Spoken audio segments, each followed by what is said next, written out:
नमस्कार, माझं नाव योगेश कचरू गवांदे, राहणार लक्ष्मणपूर, तालुका सिन्नर, जिल्हा नाशिक। आम्ही अगोदर भुसार पिकं करायचो, म्हणजे थोडक्यात वडील वगैरे करायचे ते बाजरी, सोयाबीन या पिकांमध्ये त्यांचा जास्त भर असायचा।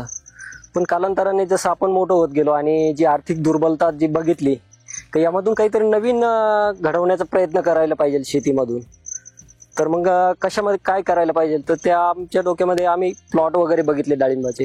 तर चला म्हणलं मग आपण डाळिंबाच्या क्षेत्रामध्ये उतरू। पण त्यावेळेस लागवड झाली ती शास्त्रशुद्ध पद्धतीने नव्हती, म्हणजे लागवड केली ती काळ्या जमिनीमध्ये, योग्य जमिनीची निवड नाही, काय नाही, त्या पद्धतीने लागवड झाली आणि ती लागवड झाली। पण त्यानंतर असा प्रॉब्लेम आले का आम्हाला 3 वर्ष सलग आम्ही डाळिंब क्षेत्रामध्ये फेल होतो। फक्त खर्चही निघत नव्हता, इतकी दुर्बलता आली होती आणि उपटण्याच्या स्थितीमध्ये होतो। पण योगायोगाने आम्ही यूट्यूबला बीटी गोरे सरांचे व्हिडिओ बघितले आणि त्यातून एक प्रेरणा भेटली आणि त्यामध्ये अजून एक प्लस पॉईंट भेटला की जे बीटी गोरे सरांचे जे खूप जवळीक आहे ते चिंदे सर, तर त्यांची ओळख झाली आणि त्यांचे आमच्या प्लॉटला पण व्हिजिट झाली। व्हिजिट झाल्यानंतर त्यांनी आम्हाला एक खूप मोठा धीर दिला की ज्यातून उभारी भेटली आणि त्यानंतर डाळिंब क्षेत्राकडे हळूहळू हे करत गेलो, प्रगती वगैरे म्हणजे। आणि त्यातून मग आता हे दिसतंच आहे तुम्हाला, जे बीटी गोरे सरांचं मार्गदर्शन, त्यामधून जी क्रांती घडत गेली ती आता तुम्हाला व्हिडिओमध्ये तर दिसतेच आहे। आज जी बीटी गोरे सरांची प्रेरणेतून आपण जी बाग फुलवली आहे तिची आज साईज लगभग 400 ते 500 ग्रॅम पर्यंत आहे सरासरी, आणि जो माल दिलेला आहे तो पण माझा एक्सपोर्टला गेलेला आहे। म्हणजे अभिमान वाटतो की यातून जी क्रांती घडली ती बीटी गोरे सरांमुळे जी क्रांती घडली, तर एक मानसिक समाधान आणि आपल्या कष्टाचं पण फळ मिळाल्यासारखं वाटतं। जेणेकरून जे बाकीचे शेतकरी जे असतील त्यांनी पण, जे यूट्यूबला वगैरे बघत असतील, तर त्यांनी पण असं ट्रेनिंग वगैरे घेणं खूप गरजेचं आहे। कारण आपण शास्त्रशुद्ध पद्धतीने शेती करण्याची गरज आहे।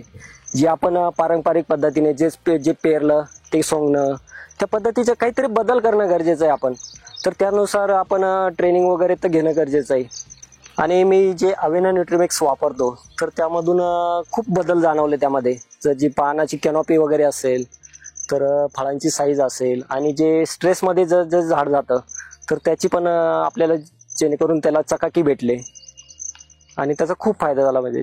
आणि त्याचबरोबर जे ट्रेनिंगमध्ये शिकवलं आम्हाला, तर ट्रेनिंगमध्ये जे पाणी व्यवस्थापनाचे 5 सूत्र असेल, किंवा बागेमध्ये तुम्ही गवत खुरपणी करू नका किंवा काढू नका, रोटर मारू नका, तर जे ट्रेनिंगमधून जे भेटलं जे मार्गदर्शन, तर त्याचा खूप फायदा झाला। त्या छोट्या छोट्या गोष्टी होत्या त्या फॉलो करत गेलो आणि त्याचा आज जो परिणाम दिसतोय तो आज आपल्याला दिसतोच आहे।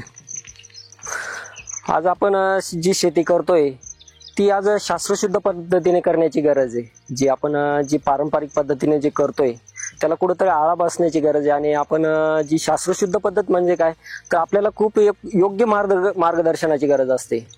जे आपण जे मार्केटमध्ये बघतो, जे अनेक कंपन्या वगैरे येतात आणि जे ते म्हणतात बा हे वापरा, ते टाका, हे टाका, तर ते न करता आपण कुठेतरी आपण स्वतःचा डिसिजन घेणं गरजेचं आहे।